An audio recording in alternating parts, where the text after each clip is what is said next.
ಇದ್ದೆ ವರ್ಷಿಟ್ಟಾಂ ಇದು lock photo వచ్చినా ಇತ್ತ ವರ್ಷಿಟ್ಟಾಂ ಅಂತ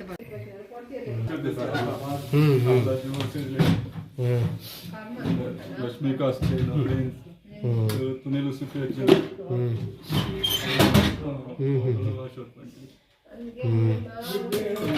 ಇದೆಲ್ಲ ಕೂಡ ಓಪನ್ ಮಾಡಿದ್ದಲ್ಲ ಅದು ಇದು ಆಲ್ರೆಡಿ ಓಪನ್ ಆಯ್ತು ಸರ್ 200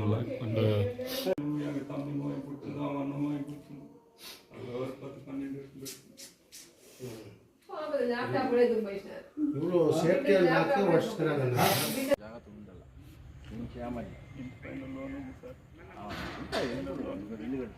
చిన్న చిన్న ఉద్యోగాలు జ్యువెల్స్ అంతా మొన్నే సార్ రిలీజ్ చేసుకొని వచ్చింది 3 లక్షలు కట్టి రిలీజ్ చేసేవాళ్ళు మా కష్టార్జితంలోనే మేము చేసుకున్నాము సార్. తెల్లవారిపోతే సాయంత్రం వస్తున్నాము.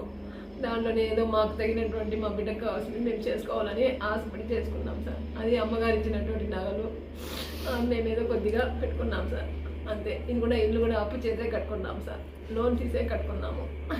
ఇంత పెద్ద ఇల్లు ఉంది అనేదేం లేదు. దీని మీద 15 లక్షల దాకా అప్పు ఉంది సార్ మాకు.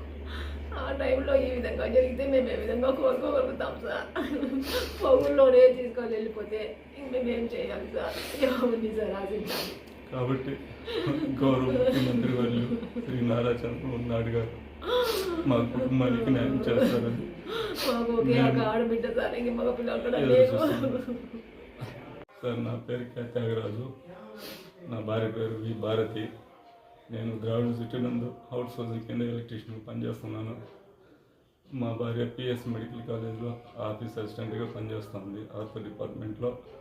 ఈరోజు నేను సెలవులో ఉన్నందువల్ల పిఎస్ మెడికల్ కాలేజీకి వెళ్ళి హెల్త్ చెకప్ చేసుకుందాం అనేసి 11:30 వరకు ఇంట్లో ఉండి 11:30 పైన నేను హాస్పిటల్కి వెళ్ళాను.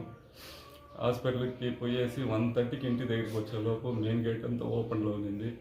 మళ్ళీ ఈడ మెయిన్ డోర్ ఓపెన్లో ఉన్నింది, మెయిన్ డోర్ గ్రిల్ ఓపెన్లో ఉన్నింది.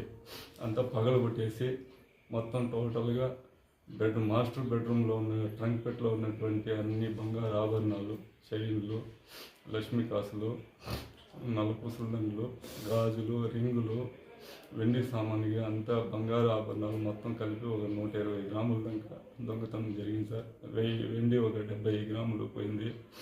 అదేవిధంగా ఇది మన పట్టు చీరలకు ఖరీదైన పట్టు చీరలు ఒక 9-10 ఎత్తుకొని వెళ్ళిపోయినారు. డెల్ ల్యాప్టాప్ ఒకటి, డెల్ కంపెనీకి సంబంధించిన ల్యాప్టాప్ ఒకటి ఎత్తుకొని వెళ్ళిపోయారు. ఇది జరిగింది. మొత్తం దగ్గర నాకు ఒక 15-16 లక్షల దాకా నేను నష్టపోయాను. కాబట్టి ప్రభుత్వం వారు స్పందించి మాకు న్యాయం చేస్తారని ఆశిస్తున్నాం సార్. మేము ఇద్దరు చిరు ఉద్యోగులము కాబట్టి మాకు బతుకు జీవనాధారం కోసం మాకు ప్రభుత్వం ఏదైనా సాయం చేయాలని, ఆ దొంగల్ని పట్టుకునే వారికి శిక్షలు వేసి మాకు రికవరీ చేయిస్తారని ఆశిస్తూ ప్రార్థిస్తున్నాం.